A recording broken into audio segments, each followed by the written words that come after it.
Life Management Science Labs would like to acknowledge that we live and produce this podcast on the traditional lands of the Wurundjeri people. We'd also like to acknowledge the traditional owners of the lands of our listeners and our international colleagues. We'd like to thank and pay our respects to their elders, past, present, and emerging.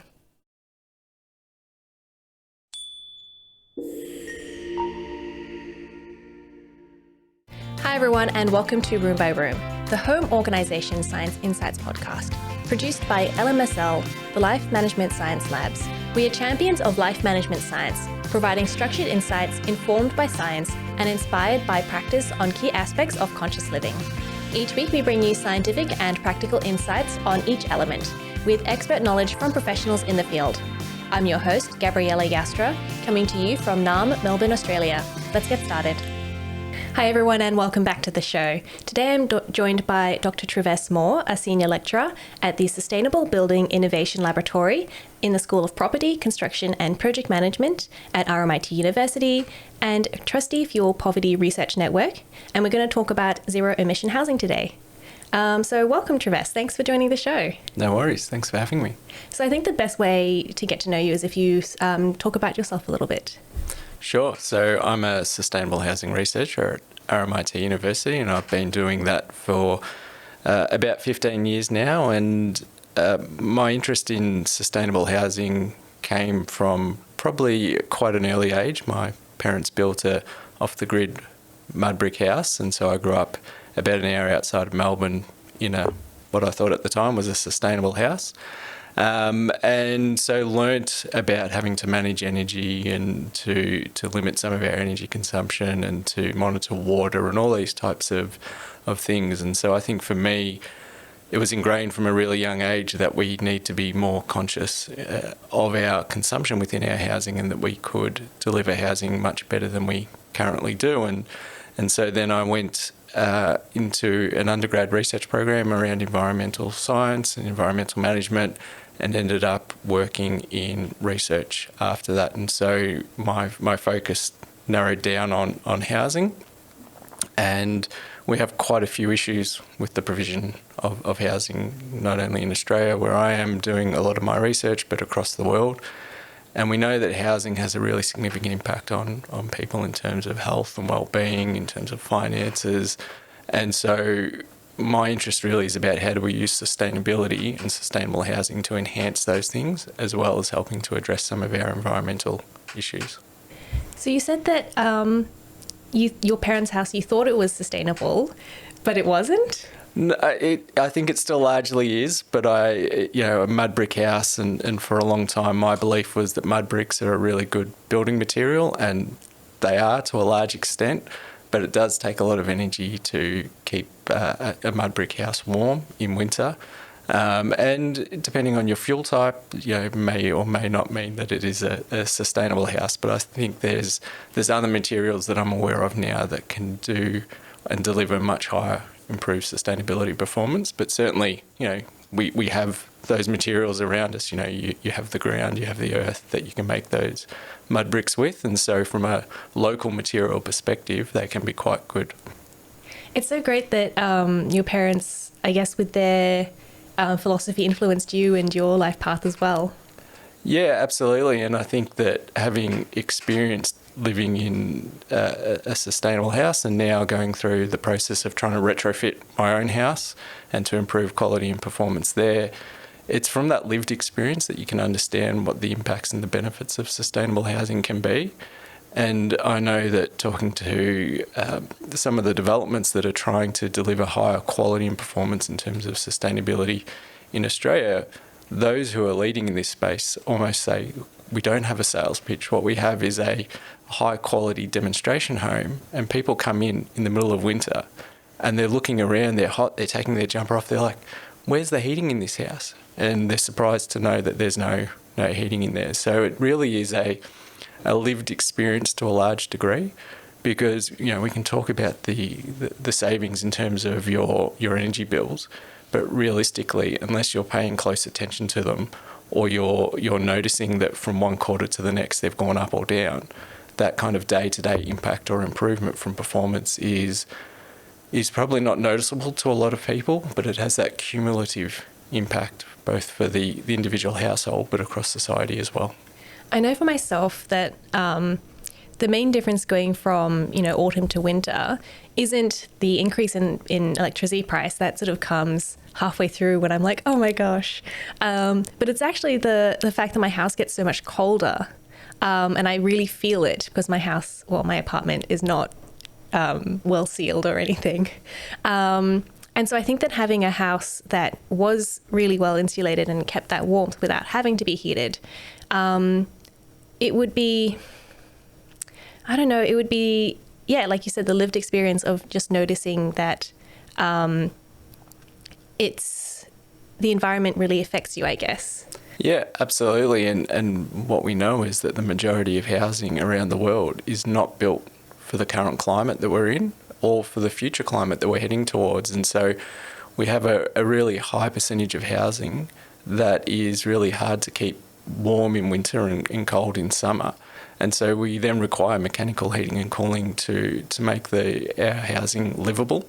And this is only going to get worse as we move forward. And so, we need to be doing more to make our housing not just more sustainable, but more livable for people as well. And there's a lot of really easy things to do for new housing to improve performance, but also to improve our existing housing as well.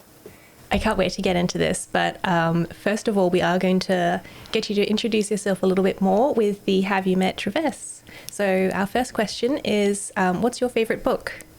Yeah, this was an interesting question for me because the first book I thought of was The At Home by Bill Bryson, which is a really interesting and fascinating journey through the kind of the history of housing and how the way we design, use and construct housing has changed over centuries. And for me, I'm interested in terms of a work perspective, but just also the kind of historical context of how far we've come with the way that we consume our housing. So for me, that's one that I highly recommend to people. There's this idea that we have gotten worse at designing houses. Is that true, just from that book? Not worse, but less efficient in keeping houses warm and cold? Yeah, so I guess part of it is that our expectations around things like comfort and what we believe a house should be or do for us has shifted. So yes, hundreds of years ago when we didn't have electricity, the greenhouse gas emissions from that particular dwelling would have been significantly less. But they would have been freezing cold in winter and boiling hot in summer, even in a more mild climate.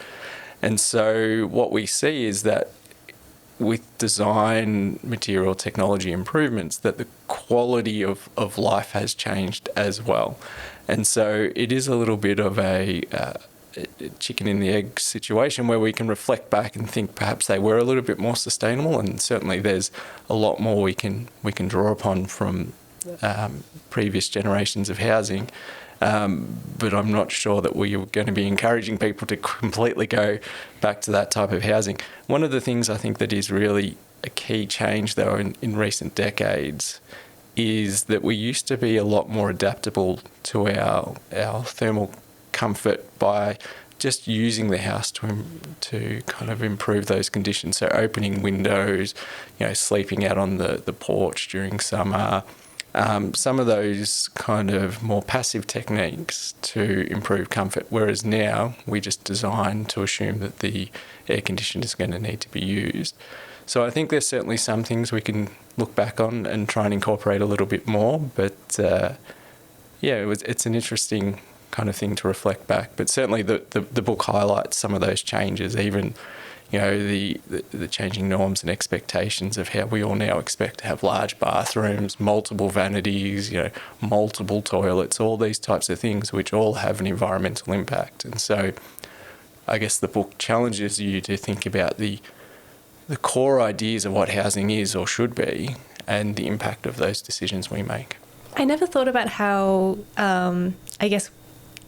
we expect our houses to be so much different from what they were in the past. So, I definitely think I'll be putting that book on my list to read. Yeah, and we see it through, the various media as well. Some of those home renovation or construction shows or house purchasing shows where, the way that housing is presented to us is shifting. And, there is a significant role for the media, I think, in terms of how it helps reframe our thinking around housing, and can guide us towards, asking better questions about sustainability and those types of things. Or on the other hand, as most of these shows do, they kind of entrench this idea of we need more. We need more bedrooms. We need certain bench tops in the kitchen. We need a 4-car garage, whatever it might be, because that's the perception of what people want or the market wants. So we need a sustainable housing show where we go, these are all the sustainable things I want in my house, and you've got to find a house that fits all those things, all the criteria. Yeah, absolutely. That would be brilliant. And there are a few shows out there that do things. So in Australia, there's been a Renovate or Rebuild TV show, which has had some good reviews. But just making this information more accessible to people and making it easier for them to find housing that meets their needs, but also with those sustainability considerations is really important. Speaking of TV shows or movies, have you seen any recently that you really enjoyed? Yeah, so I have 2 young children, so most of my movie watching tends to be centred around Disney movies at the moment. So one of the ones we watched recently was Encanto, and have been enjoying the ongoing soundtrack of that in the weeks since we've seen that. So, would you recommend that for children and parents alike? Yes, although it is one of those movies where there is a very kind of repetitive musical element to it. So it depends on if you like your children continuing to sing the songs for weeks after or not. Okay, so maybe not, unless your kids are really good at singing, maybe. Yes, and if my children are listening, of course they're great singers. You love their voices. Exactly. Do you listen to any podcasts? Yeah, so podcasts, probably try to listen to things that aren't quite work-related. Listen to quite a lot of kind of running podcasts, so the Inside Running podcast and a few others, or things that are a little bit lighter. So the Hamish and Andy podcast is always a good weekly listen. What's a running podcast? Yeah, exactly what it sounds like. So they, depending on the show, the hosts or the guests, they talk about the running they do, weekly training, tips for running, tips for preparation for races. Those types of things. I thought it was like a podcast where you listen to it as you run and it tells you how to run. Like, you've got 5 minutes left. Yeah, might be a good idea as well. But no, the ones I listen to often refer to the fact that they think their listeners are listening while running. So maybe that's the next step for them, is to give that feedback or that training tips as you're actually running. It definitely makes sense that you'll be listening to a running podcast while running. I definitely listen to podcasts while running, so yeah. Do you have a role model? So work-wise, I think it would be Alan Pearce, who's a energy efficiency guru here in Australia, and ever since I started at RMIT, has just been very generous with his time and his knowledge, and has been kind of working in the space that I'm in for many decades, and I think has a really good sense of how to try and push policymakers and push the industry, and not always just settling for the easy option in terms of some of those discussions. So, yeah, really, I guess look to him to, how I can try and help and contribute as he does. It's great to have a role model that is I guess that's what a role model is, but that you can really follow in their footsteps and really sort of leads the way. Yeah, and I think, the sustainable housing space, but also with research more broadly, that there's so much knowledge out there that we don't need to keep reinventing the wheel. And what we need to be doing is being more collaborative with our research, with our policy development, with what we're doing in the industry. And I think that that's one of the big challenges, particularly for sustainable housing, is that those people doing the kind of the design and construction of housing or the retrofit of housing tend to be very isolated and don't like to share their IP. Whereas, we know the solutions are out there. We know that if people shared a little bit more, that we would have much more efficiencies, we'd have much better outcomes across the board. So, yeah, I think across all aspects of what I do, it's probably good to have more collaboration and to be able to build upon previous experiences of others. Have you completed any courses recently? So recently have undertaken a program called All Time Dads that Sam Patterson ran, and really was focused around how to try and get better balance between, I guess, the home and work life. As an academic, I tend to struggle with that a little bit, as I'm sure quite a lot of other people do. And so it was a program really focused on how to try and identify what you want to be doing with your time and how to work towards those goals a lot more. That sounds great. I think, definitely something that I think most people struggle with. So it's good that you're trying to focus and, really get that down. Yeah, and I think that, just in life in general over the past few years, we've all probably come to realise through the pandemic and the various lockdowns, depending on where people are in the world, that, there is more to life than just working. As much as I enjoy what I do, it's, about trying to put a few more boundaries in place. So how do you define home organisation? Yeah, so for me, it probably starts with the kind of the management and performance of a dwelling, and so that plays out at different levels. So there's the management of the physical space inside, so where do you store your stuff, but I also think from the design perspective, influencing back on how you manage and use the space. So if you have an extraordinarily large house, we know that people will fill it with more stuff, and then it becomes harder to manage or to organise. But you can have smaller spaces that have really good storage, that have good, clever solutions. But also in terms of that performance element, if you have improved thermal performance, it will mean less requirements for having those portable heaters that you take around the house with you and those types of things.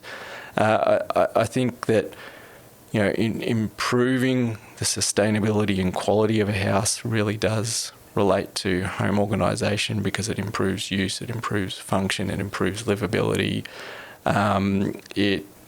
It better aligns with our sustainability outcomes moving towards 2050. It probably better considers our resources within a one planet kind of framing. But really, I think it's also about making sure that we're not overburdened within our houses. We just have so much stuff, and quite a lot of it we probably don't use or need. And given the kind of disparity, not only between households within a city, but across the world, we know that there's quite a significant percentage of the population that don't have access to things that we take for granted for example, here in Australia. And what are some misconceptions about home organisation? Yeah, so I would probably suggest that, larger is better. That if you have a larger house, it's easier to keep organised because everything will have a place. That, if it's larger, the performance might improve or the livability might improve. But, from the research that we've undertaken, that's not always the case, and quite often it's the opposite. The larger the house, the harder it is to manage and maintain. The more work is required for things like cleaning. For the heating and cooling energy bills go up because you've got more space to heat or cool. So I think that bigger is better notion is certainly outdated, and particularly with the skill sets around on how to design small but better. That's something that we need to challenge. I guess it's a lot harder to manage your water when you've got lots of bathrooms in a house, because if you've got a leak somewhere, you've got to find out where it is. Yeah, so absolutely. Even the maintenance side of things, the upkeep, the opportunities to do things around your dwelling. So, for a detached dwelling, for example, if you're building, as we have tended to do in Australia, but also in other locations where you're building fence to fence, so you're trying to maximise the house size and you don't really have a yard or space around anymore, it means that you can't use the opportunities of natural ventilation as well. You can't use plants to help regulate thermal performance and these types of things. So we know that they can have a significant impact on performance, and research has found that there's up to 10 to 15 degrees difference between a well tree-lined street compared to a street without trees. And so if you're thinking about in the middle of a heat wave, that the temperature is 15 degrees lower because you've got trees compared to if you didn't, then you're already starting from a much better thermal comfort place. So you can use your air conditioning less, or you might not need to use it at all. I had no idea that the actual space around the houses would affect temperature so much. Yeah, absolutely. And so there's a lot of discussion and focus from different policymakers and researchers at the moment around the urban heat island effect. And partly that is about, okay, well, how do we now retrofit greenery back into our cities? How do we use our planning systems or our building codes to try and ensure that we're considering these other elements as well as just the physical building itself? So the area that I'm living in, it used to be quite industrial, so there aren't many trees around, but the council has put in a lot of parks.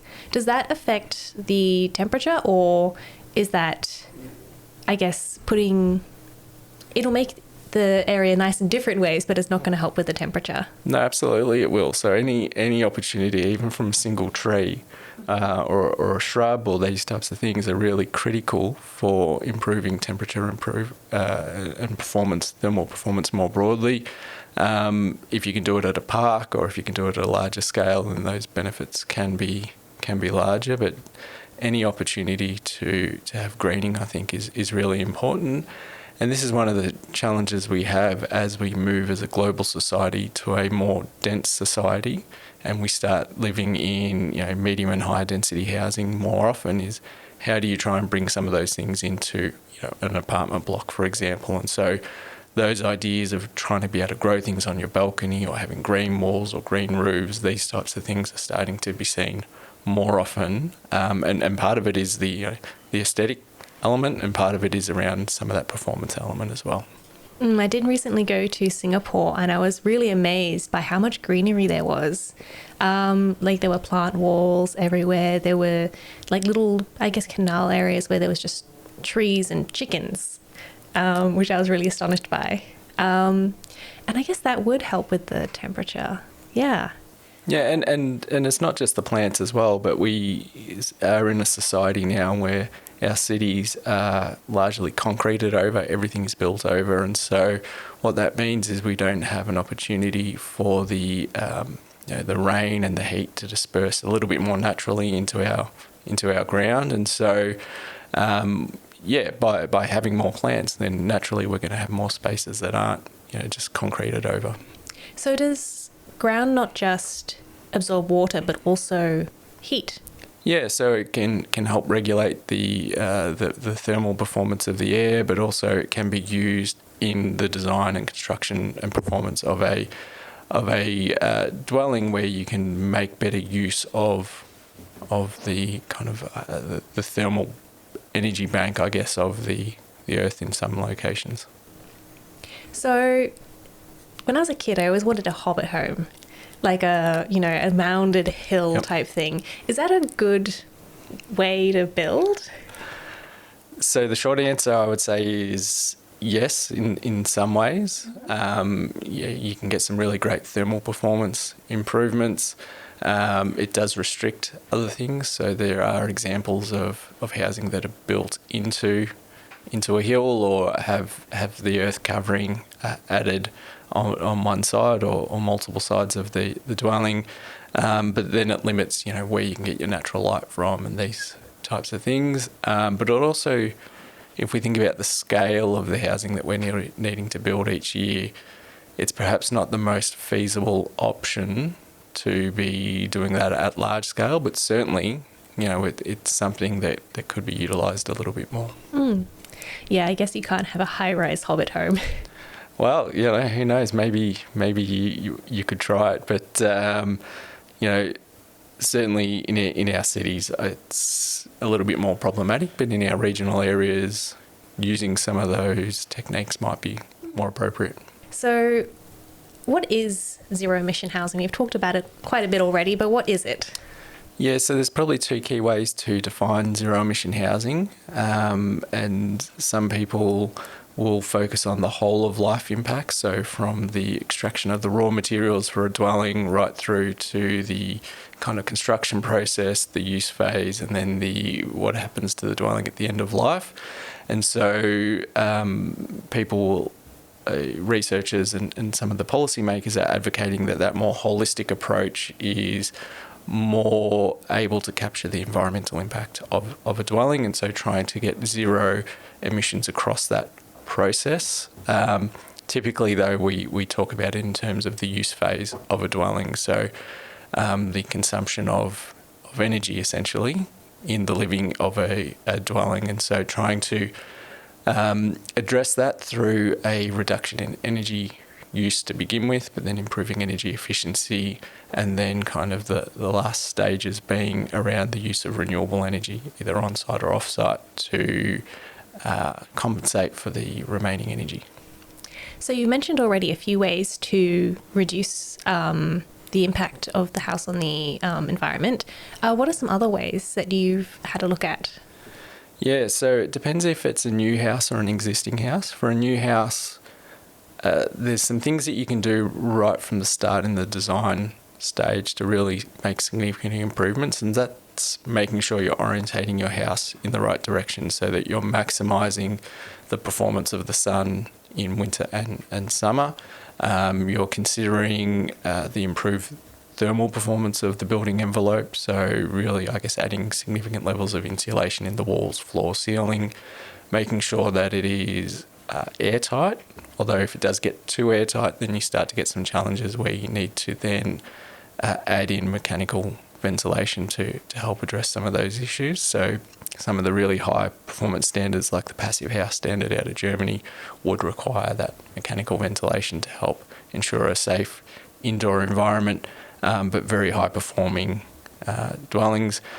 Once you then have that, I think it's around the other materials that you use to help improve that thermal performance in the construction process.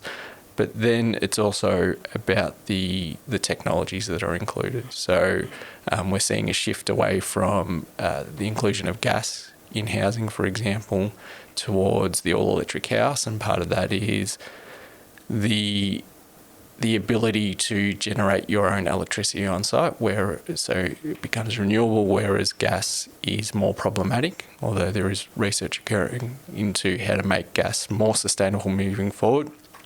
But there's also some of the health issues that come with having gas heating, these types of things. So the all-electric house is certainly the way forward at this stage, and then using some of the technologies that can significantly enhance performance. So the heat pump, hot water systems, heat pump, air conditioning systems, these types of things that are significantly more efficient than previous iterations of the technologies that we had.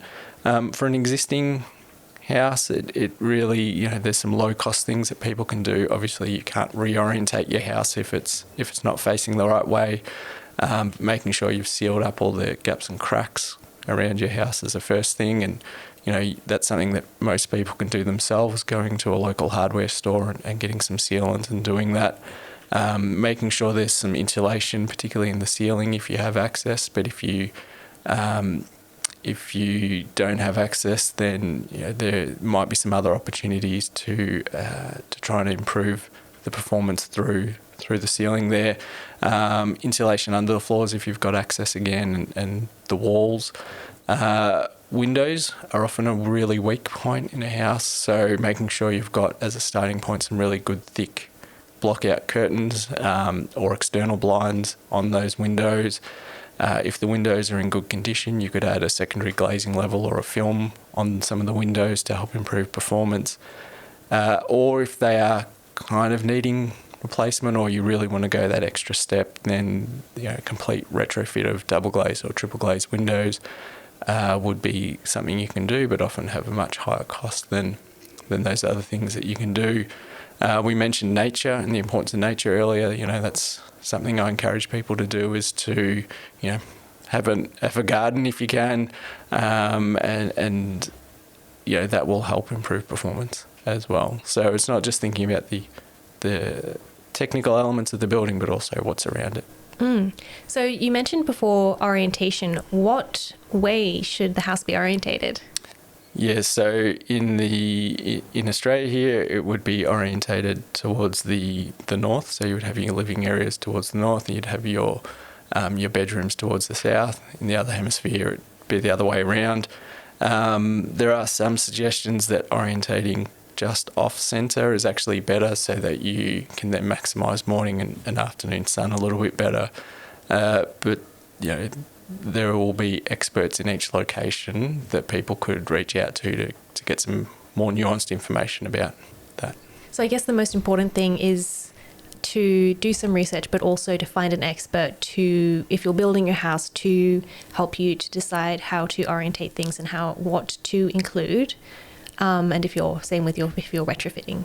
Yeah, so particularly for new housing, I think the knowledge levels are increasing by those who are doing kind of the design work. The integration with some of the building science and the evidence seems to slowly be increasing. There's a number of examples out there that people can look at.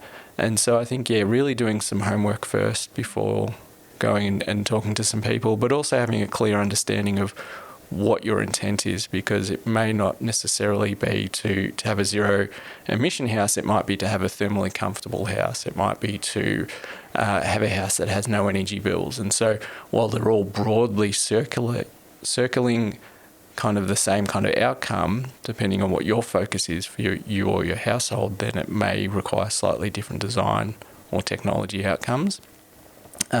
For new housing as well, there's a number of kind of rating tools and design tools out there that can help with that. And so, as a housing consumer, you can look at those tools as well to try and give you some information. There's a wealth of resources available, some of them from the government. So in Australia, we've got the Your Home website, where the government has provided some really great resources for people to go and look at as a first step, as well as a number of case studies on there. But there's also, I think, for existing housing, perhaps the first thing I would recommend most people to do is, where something like this is available in your jurisdiction, is to go out and have an assessment, an energy assessment or a sustainability assessment done. So in Australia, we've got the scorecard, where an independent expert will come in and do an assessment of your existing dwelling, and will tell you how it performs across different criteria, but also will suggest some things to be able to improve performance outcomes. And so having that independent, trustworthy advice, I think, is really important, particularly when we might not know where to start, or where there may be so many different things we can do, that we want to make sure we're doing the right things in the right order to get best kind of bang for buck. So when can these people come in? Is it just houses that you own, or can it be a rental as well? Yeah, so increasingly the focus from policymakers and the wider industry is shifting from just owner-occupier to rental housing. And this is it's needed. We know that rental housing is not as high quality for the most part as owner-occupied housing. We know that people who are in rental housing may also experience other vulnerabilities as well. And so maybe improving the performance of rental stock will actually help improve a number of other social and financial outcomes for them as well. And they have less agency in the most part. So, there are restrictions about what you can do as a renter to your property. And so trying to protect them, we've seen the introduction in Australia and across Europe and other regions as well, as some of the minimum rental standard requirements, which mean that each time a rental property comes up for sale, that it needs to ensure it's meeting whatever the minimum benchmarks are at that point in time. So, they're not very onerous at the moment in many locations, but I think it's a step in the right direction. Actually, so I live in a rental apartment, and last year they actually made quite a few improvements to my apartment because I think they changed the what they had to do, and suddenly our apartment got so much better. Yeah. So what were the things they did? Well, they looked at trying to put in a better heating source, but they couldn't do it. Apparently the building just can't do it. So they put in at least one that was newer. Yep. Didn't make as much noise. And they put in 2 exhaust fans, so it actually helps to filter out air. And I think that was it. They also they killed all the mold in my bathroom, which was nice. Yeah, and mold's a really significant issue for people, and often renters don't have much opportunity to address that. So some of these minimum requirements around ventilation and these types of things is really important to make sure that people have safe, healthy homes to live in. Mold's one of these interesting things where if your house is really poor quality, you'll have issues with mold. But we're also seeing examples of really high sustainable houses, performing houses that also have issues with mold, because if they become too airtight and there's not enough ventilation, then there can be some challenges. So it's kind of at both ends of the spectrum. There are some challenges around that, but there are solutions on how to address those things. I guess if you've got a really high quality house, it's worth putting in the ventilation to keep it well maintained and not moldy.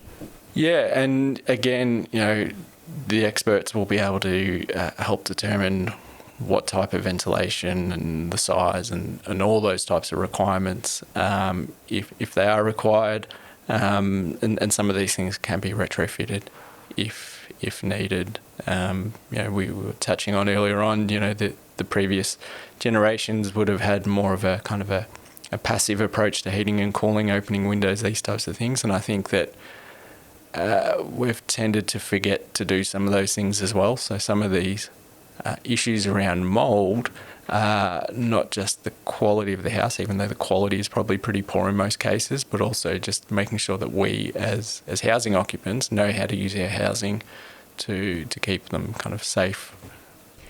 So I live in Australia, so we get very hot very regularly. So I don't know, my parents taught me how to keep the house cool. And I was talking to a friend in New Zealand who doesn't get to experience much heat regularly. So they had a bit of a heat wave last year. And she was like, it gets so hot. And I was like, have you closed the windows? She was like, what? No. Have you closed the blinds? No. Okay, in the morning, before it gets hot, close everything and it keeps the house cooler for longer. And she was like, what? I had no idea. Yeah. And I think that's one of those things where it's so easy to do to keep your house so much cooler. But that, I guess if you don't live in the right environment or your family just haven't taught you, it's something that can really impact how you're living.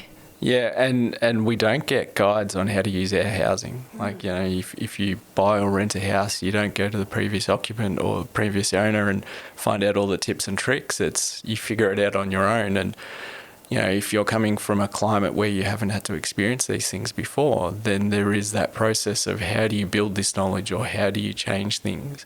And I think that this is one of the challenges we face in different regions is as the climate changes and we experience, not just the extremes, but a more general change in the climate, is how do we then respond as housing consumers, but also how do we change the built environment to help accommodate for that. And so, it's not on zero-emission housing, but we've seen across the east coast of Australia in the past year significant floods going through areas where previously it wasn't thought that they were necessarily high-risk areas of flood. And so what we're needing to now think about is how do you build in resilience, not just for flooding, but broader climate elements as well there. And I think some of it also comes back to how do we ensure our households are climate resilient? How do we understand, okay, well, if it's going to be a hot day today, we put the blinds down in the morning and we open up the windows in the evening when it gets a little bit cooler.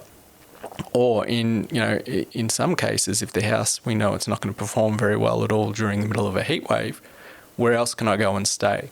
And so there's been an increasing focus from some policymakers and some researchers around, well, how do you address that? And so the suggestion of the kind of the energy refuge in the house. So you have one room in the house that's really well insulated and can perform well during a heat wave, or do you have that in a community building somewhere so that if people can't stay at home during a heat wave, they can go to wherever it might be, the library or the shopping centre or some other facility that is set up to be able to accommodate people during a heat wave.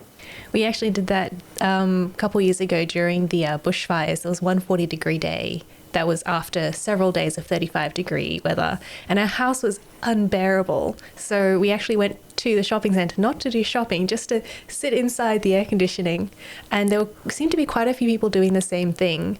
But of course, then there's this obligation of looking around and possibly buying something, which isn't so good. And there's only so many coffees you can have while sitting at a cafe in a shopping centre. And it's interesting because we're going to see this occurring more and more, and with an increasing percentage of the population who are struggling already in terms of affording their energy, then this becomes an even more important issue in terms of, is it cheaper or better for that household to remove themselves from their own dwelling because they can't afford to stay there, or it's not safe for them to stay there.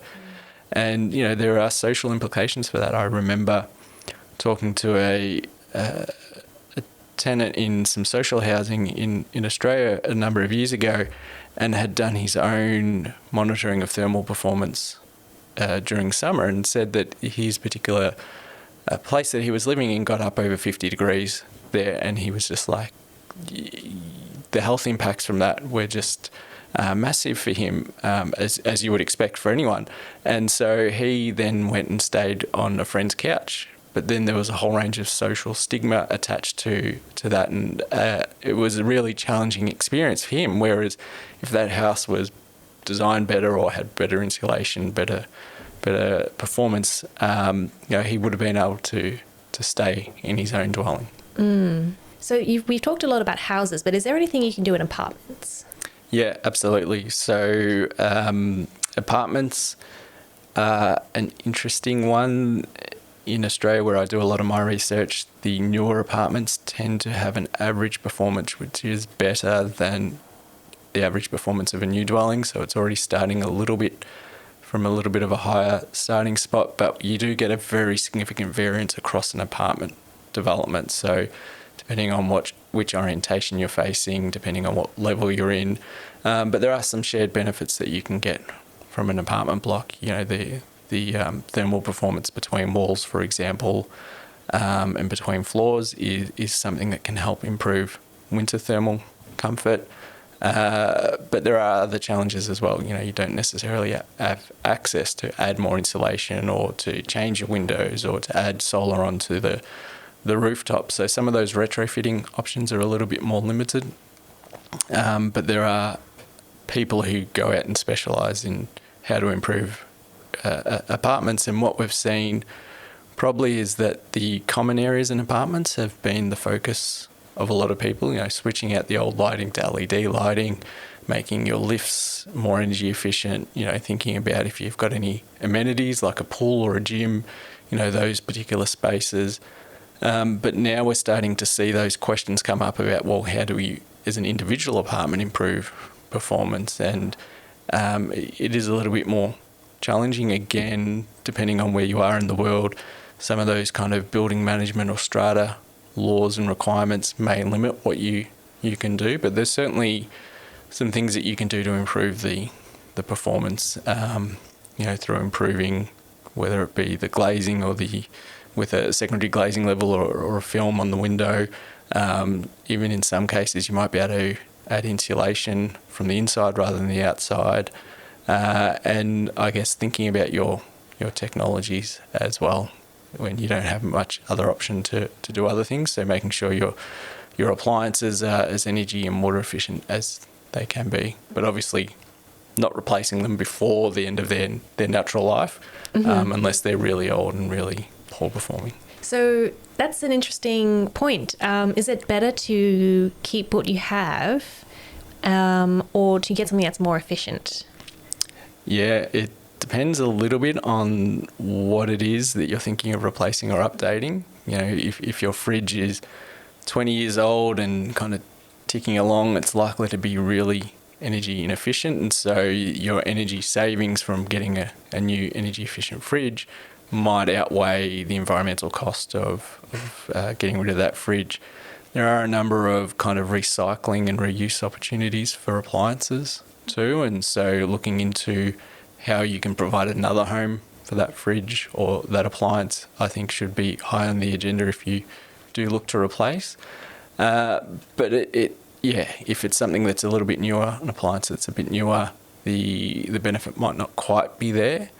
But again, you know, we make these decisions with the best knowledge that we have, with the resources that we have, and you might be doing other things to your house. You might be renovating your kitchen, so it makes sense to replace the dishwasher at the same time that you're doing that. Or there might be a sale where you get discount on the fridge and the dishwasher, and so some of those things come into play as well. But I think certainly if you're upgrading or replacing anything that is still working, trying to find another home for it is going to be important. But these are the challenges that we have, and you know the clear information for consumers isn't really there in terms of at what point do you replace these things. And I would suspect, you know, many people don't even think about these things. It's, you know, if it starts to falter or it doesn't match what we want in the kitchen anymore, or we've changed the colour of the cupboards, so we need to change the colour of the dishwasher, whatever it might be. There are other things that are going into that decision-making process, unfortunately. So do you think it's better to, if you need a dishwasher or a washing machine, to buy an efficient new thing or to buy a second-hand one? And I guess there is also the difference in cost. Yeah, there's the difference in cost. There's also the question over, I guess, the condition of the existing thing that you're looking at.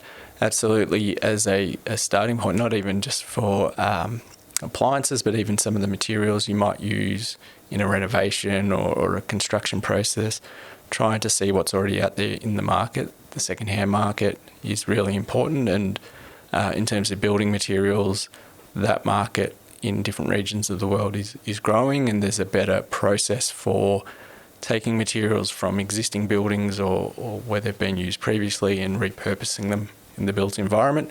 It does tend to take, at this point, a little bit more time, energy and effort to source those materials, and you know, you may not get everything exactly perfect, so you need to, I think, lower your expectations in some of those things.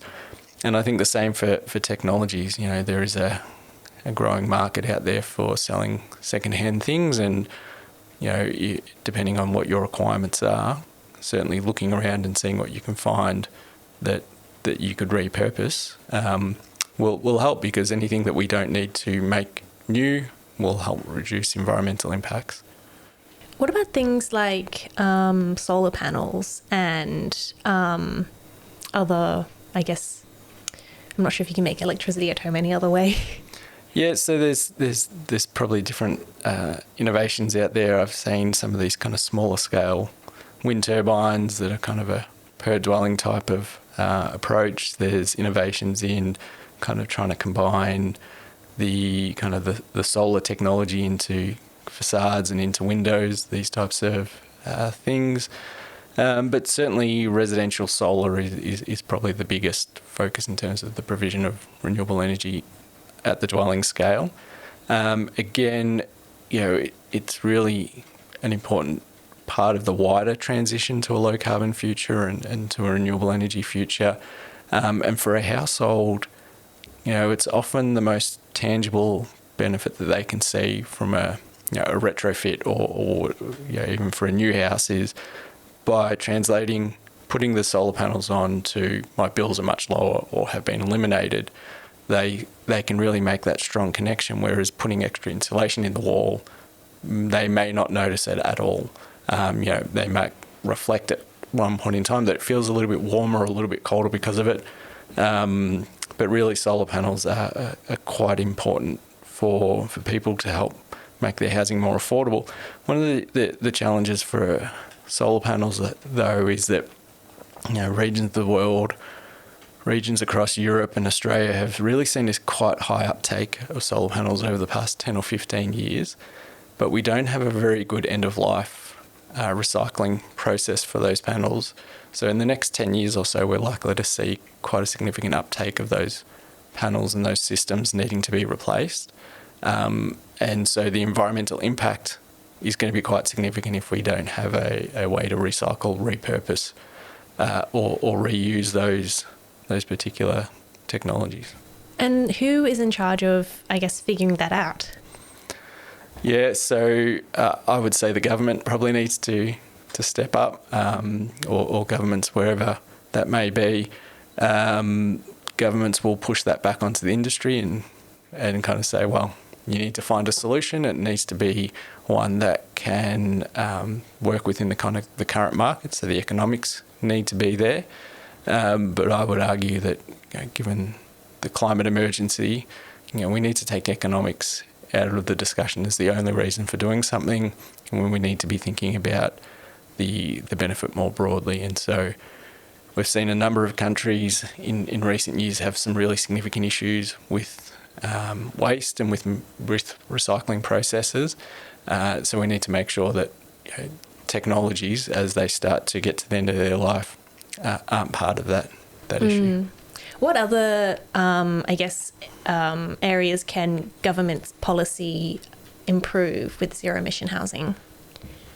So I think there's quite a few things that could be looked at, and governments, due to their power to regulate, are probably in the best spot to do these things. So for me, regulation is critical. I know the construction industry pushes back and they don't like more regulation, but we've seen around the world that the most effective and efficient way to improve building performance is through regulation. So what we need to do is we need to see an increase in minimum requirements, and I would argue that we need a 10, 15-year agenda which maps that out, that says, okay, now we're at this performance requirement. In 3 years' time, we're going to lift to this. In another 3 years, we're going to lift to this. In 15 years, we're going to be at zero carbon or zero energy or whatever the end goal is. And I think linking that to wider goals, so the 2050 kind of zero carbon global targets, those types of things is really important. But also linking these to other social impacts. So we touched on fuel poverty earlier on. If you frame these requirements around helping address some of those wider social challenges, I think then you strengthen your argument for why to do these things. So I think regulation is key, but we also need to make sure that the industry and consumers are ready and can understand why these changes are occurring. So we were just talking about waste. One of the challenges in Australia is we don't have a waste recycling system that is capable of facilitating a large scaling up of recycling materials. So the question is, do you wait for demand to drive that, or do you put in place things first to make sure that you don't then have those issues? And we've seen that issue play out in recent weeks with the soft plastics recycling, where the capacity to recycle that material wasn't there, and so it's now created a whole basically a collapse at the moment of that recycling industry in Australia. I think what we need to also do is we need to move towards kind of simplified, cost-efficient solutions within our housing stock. And so we know, there's plenty of smart people out there who can design and construct really good, low-cost but high-performing housing. So we don't need to reinvent the wheel every time. So I think that's really important. From a consumer perspective, we talked about it earlier, how can we educate and make consumers aware of, the impact of the decisions they're making? It's not just, a decision based upon affordability, location, number of bedrooms, number of bathrooms, but how do we get people thinking from the start? How is this house going to perform? How sustainable is it? How much is it going to cost to run? In a heat wave, how is it going to perform? In 5 or 10 years' time when I'm here with my family, is it going to be comfortable? And so I think that educating consumers is going to be really important, and we're starting to see a little bit of that play out in some of the analysis from around the world that I've seen, where consumers are now starting to ask a little bit more around those things. You know, when they're doing their searches for property to rent or buy, for example, some of those terms like energy efficient or solar panels are increasingly coming up. What about builders? Are there enough builders and people designing and producing houses that know how to do it efficiently? So I might get myself in a little bit of trouble here, but I'm going to make a very broad brush comment on that the building industry generally likes to continue to do what they know how to do. They don't like change. They don't like regulation. They like to, they have very efficient processes on supply chains, on the way they design, the way they construct. What we're going to need to see if we deliver the type of sustainable housing that I'd advocate we need is that will require different ways in designing, different ways in constructing. It may require different materials or different approaches. It might go from building on-site to building prefab off-site. And so it will require some changes there. We know, though, that the industry can shift and change. We've seen that when regulations change in terms of minimum performance. We've seen it in countries like Australia where after fire events, when the regulations change, the industry is able to adapt quite quickly. We've seen it in other regions of the world who have set and indeed require significantly higher performance requirements from new and existing housing that the industry can deliver, but it requires a shift and a change there. Mm. And the other thing is, does building a more efficient house, is that more expensive? Yeah, so I think this is one of the misconceptions, and it's something that has lasted quite a long time. So previously there was a higher cost involved, and people would argue it's somewhere between maybe 10 and even 100% more to deliver a sustainable house, again, depending on your definition and what you're trying to achieve. What we've seen in the recent evidence is that those costs are very low or can be delivered for no additional cost. Now, where the cost will still come in is where the technology elements are required. So if you are adding solar panels, if you're adding mechanical ventilation, there is a cost for those things. You can design your house, though, in a way that reduces the size of those things, which I think is important. And through the design process, you can reduce the costs for a number of other elements and improve performance outcomes there. So the costs should not be a barrier at this point in time, particularly when weighed up against the benefits this type of housing provides. And I think one of the challenges is that as a society, we're wanting, more from our housing. And so, we don't really then think about, okay, well, what does that extra bedroom cost us? Could we trade that off for improved sustainability and have a better quality of life in this particular dwelling? I guess the thing that you were talking about earlier with having green spaces around the house to reduce temperature is I guess building a smaller house is probably going to cost less. Maybe absolutely. It's not going to be as comfortable in terms of, I don't know, every child won't have a gigantic bedroom, but it'll cost less to heat and it'll cost less to build. And then you also have the added benefit of having the green space around it. Yeah, and I think that this is an interesting question that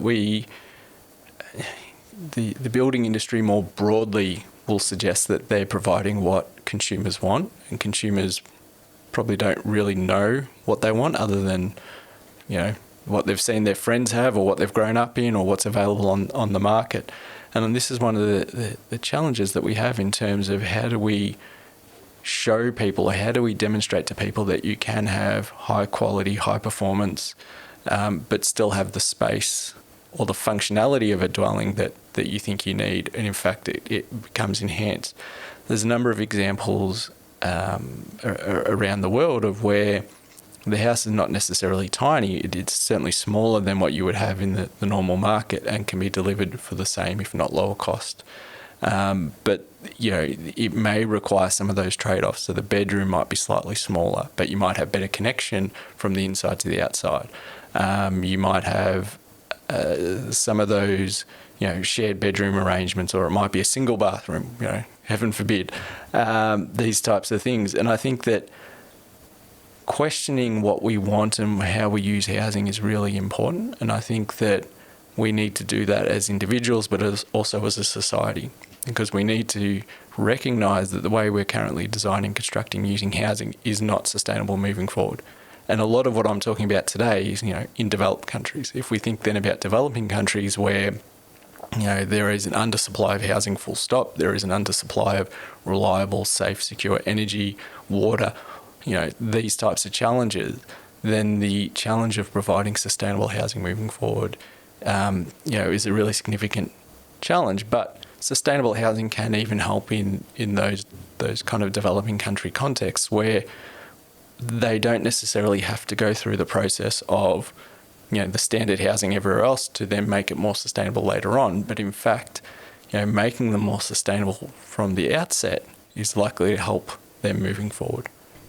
So you mentioned earlier that you're retrofitting your own house. So what's something that you're doing, what's a practice you're doing in your own house to reduce your own emissions and to, Yeah, so it's interesting when you're having to look at your own dwelling and make your own decisions. It's easy for me to tell others what to do based upon the evidence. A little bit harder when you're dealing with your own money and your own property. The first thing I did was I had a independent expert come in and do an assessment on the property, largely aligned with what I would have thought, but there were a few changes to the ordering of things, which was interesting and helped kind of frame our focus on what we were going to do. The first thing I did was we installed underfloor insulation, and we did that ourselves. And as long as you're happy working in smaller spaces, that you can save some money there. Have added additional insulation into the ceiling, replaced all the old lights with LEDs, put in induction cooktop, so moved from the gas cooking. Have the heat pump hot water system, put reverse cycle air conditioning in rather than the gas ducted heating, which was needing to be replaced anyway, so it was an opportunity to do that.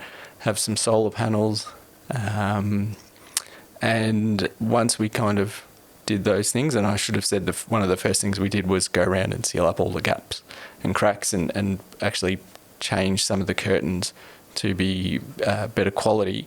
After we did all those things, we then replaced our windows, which were needing to be replaced. So went from single glazing to double glazed windows, and quite a significant performance improvement. Once I've done all those things, there's probably still some more things I'd like to do, putting some more insulation in the walls, these types of things. So there's always room for improvement. I guess as you learn more and as things break down, you have more opportunity to keep improving things. Yeah, absolutely. And even in terms of your original question around the practices side of things, having the solar on the roof now means we are more conscious of waiting till the sun is out and generating enough energy. And I'll check the app on my phone to see at what point that might be.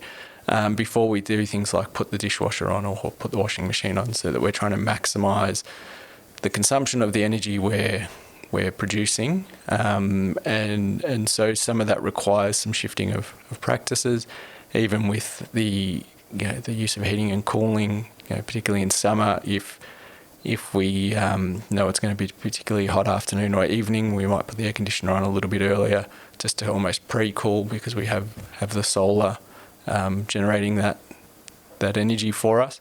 But then that creates other challenges as well. So it's I like to think I'm trying to test out and live the advice that I'm giving to others, and it does raise some of those challenges around needing to better think about the household in any solutions, policy making, those types of things, because in the end we need to make sure that households are in a more sustainable house. They're improving their livability, they're improving their comfort, these types of things, and we don't want to be negatively impacting on those outcomes. So what are the challenges? So I think from the energy perspective, making sure that you don't get in the habit of just whenever the sun's out putting the air conditioning on, but actually trying to a bit more passively ventilate. So, curtains down, opening the windows, these types of things. I think also just not always defaulting to the air conditioner, but we can be a little bit uncomfortable. We don't want extremely high temperatures in our housing, but the notion of having it at 20 to 22 degrees all the time, I think, is outdated, but also not suitable for a changing climate. We need to be able to have slightly higher temperatures there. I've got two young girls who leave lights on when they leave rooms and these types of things, and so there's always things there that can be addressed and improved. But trying to align the use of the house to the capacity in terms of the energy generation is probably something that is a bit of a challenge, particularly in winter. If you wait until the sun's generating enough energy, it might be lunchtime or early afternoon, whereas in winter, really what you need to do is get the clothes on the line early so that you have the full day for them to try and dry. So there's just, I guess, different trade-offs that you make there at an individual dwelling level. And you mentioned with the temperature, something I noticed moving out from my parents, they always had the heater on or they had the air conditioner on, and not doing that in my own apartment meant that my body got more used to being hot and cold. And when I went outside and had to be in the hot or the cold, I was actually, I coped with it better. Yeah, you adapt. And there is research out there that looks into that. And so that kind of adaptive thermal comfort idea of, the past month of thermal conditions actually influences how you feel now. So in the middle of winter, 18 degrees inside might feel really warm, but then in summer, 18 degrees is really cold. And so I think we can do more to be more adaptive to our day-to-day and seasonal variations in temperature. And I think that can then link back into how we use our housing. So less requirements for drawing on mechanical heating and cooling for sure. Was there anything else that you wanted to talk about? Yeah, so I think just in terms of sustainable housing, there is a real need to make sure that any transition to sustainable housing doesn't leave those who are most vulnerable behind. And so quite a lot of the work we do looks at vulnerable households. It looks at people who are either low income or in or near fuel poverty. And this is a really significant challenge that we're experiencing in many regions of the world, with rapid changes to energy prices combined with poor quality housing, and often these people are in rental housing, so it means there's limited opportunity in terms of what they can do there. And so I think it's really important that the focus broaden in terms of sustainable housing from owner-occupier to rental households, but also making sure we're capturing those hard to treat or hard to reach households. People in fuel poverty are making decisions about whether they keep their energy connected or pay for their energy bills, or do they go out and buy food to feed their family. They're making decisions about, do they trade off medicines or education with keeping the energy on, and we shouldn't have to be making those types of decisions, and particularly in terms of the wider social impacts of that. So, we know that retrofit, we know that new housing that's built to a much higher quality and performance can really significantly improve that and improve people's quality of life. For most of the population, some of these benefits might actually seem quite small, but for somebody who is on a low income, saving $1,000 a year on energy bills is really significant, and we mustn't underestimate the benefit of that financially, but also the social impacts. There was some research that we did where we looked at some low-income households who were moved into some really high-performing housing, and what they were able to do with those energy bill savings were just things that I'd never thought about. So they were able to buy grandkids Christmas presents for the first time, and really kind of those life-altering social events because of that. Wow, that's amazing. That I guess having better quality housing would affect not just your home life, but also, your family life and your health and education.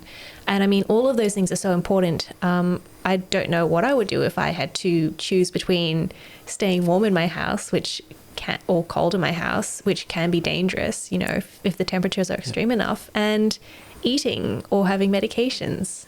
Yeah, and when you think about this at a wider scale as well, there's some really significant benefits there. So if you can, through your housing design quality performance, if you improve your health of the household where household members don't need to go to the doctor, or there's one less trip to the doctor a year. In many regions of the world, healthcare systems are stretched or overstretched. And so you're reducing the burden there. So the impact of a sustainable dwelling is not just the individual dwelling or for the individual household, but actually that accumulative impact and benefit across society is really quite significant. I'll probably butcher the numbers, but some research that came out, the delay of changing the building code in Australia from 2019 to 2022 estimated that it was something like $500 million in additional energy costs for those houses that were built between that time because we didn't change the standard there. Wow. What could we do with that money? Exactly, right? There's so much more that we could be spending money on than continuing to pay energy bills. So we do have some questions from the audience, if that's okay. Sure. The first question is, how is net zero emissions different from reducing carbon emissions? Yeah, so net zero is quite a specific number, obviously. It's talking about a balance in the most part of zero emissions across the whole life cycle. Reducing emissions is, I guess, a step on the way to getting to zero. So across our housing stock, I think it's unrealistic at this point in time to think that every dwelling would achieve zero net emissions. Some might be able to improve performance by 50%, some 70%, some 100%. But certainly the intent of getting to zero doesn't mean we need to reduce. And that idea of reducing means that continual improvement. So, they are different measurements or different outcomes. And there is debate happening around whether it is zero emissions that we need to be targeting. Is it low emissions? Is it actually energy? Is it whatever it might be? So I think we don't want to get too caught up in the specific terminology as long as we're continuing to improve overall. I guess set your aims high, and it's good even if we don't quite achieve it. Yeah, and I think if we don't aim high, we're never going to get close. And given the climate emergency, we need to be making changes much more rapidly than we are. And I think that having that really clear benchmark of what we should be aiming for is really important. So our second question is, what kind of community involvement do we need? And I guess, can the community as a whole be part of this, not just, I guess, individual households? Yeah, absolutely. The community power of changing things for sustainability is really important. And I think we've started to see an increasing kind of grassroots movement or re-emergence of that grassroots movement that has occurred over recent years. And I think that certainly that can play out in the housing and urban sustainability space, making sure that we're, as community members, advocating for improvements, whether it's at a building scale or in relation to transport. These types of things is really important, and we need to hold the government to account. We need to hold developers in the building industry to account. We need to be asking the questions of why certain things are happening and what is the trade-off for the environment. And so, that can play out at different scales. It could be a single street getting together and engaging in something like some of those sustainability programs, through to a community coming together to talk about, well, what do we want for our community? What is the future we want here?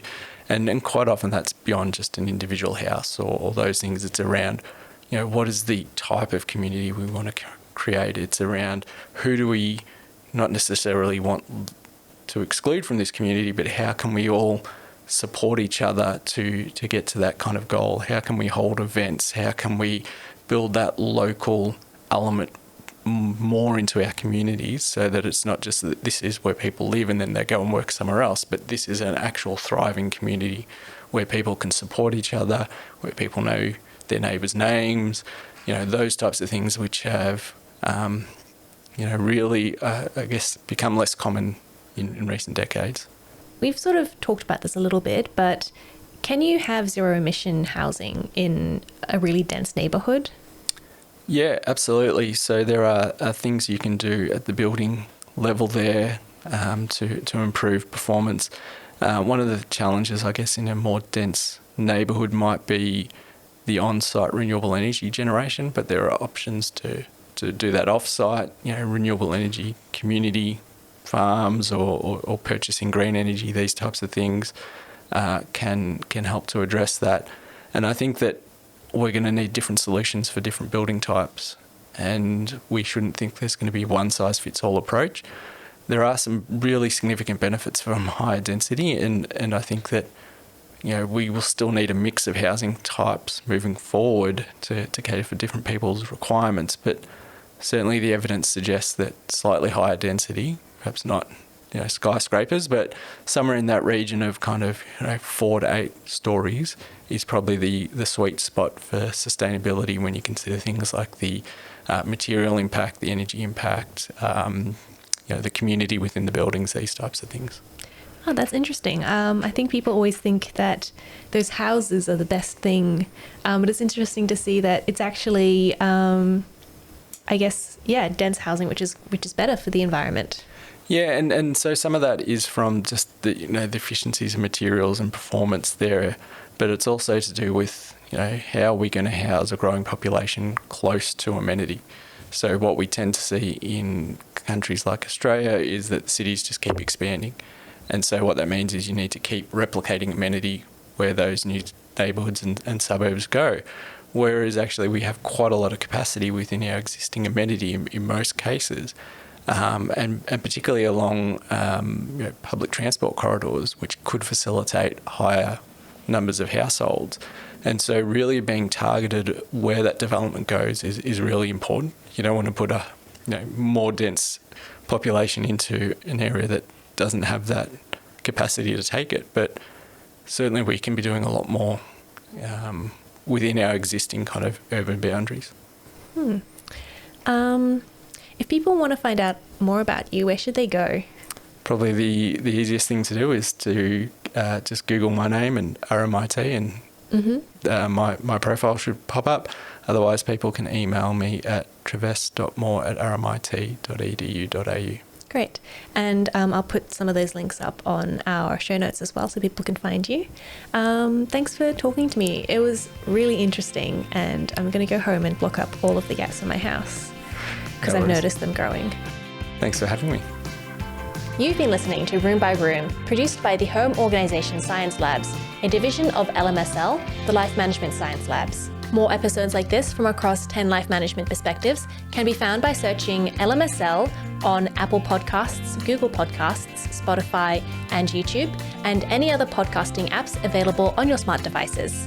If you enjoyed this episode, please consider rating, sharing, and subscribing to our channel, as it helps other people to find it so we can grow and continue to bring you quality resources.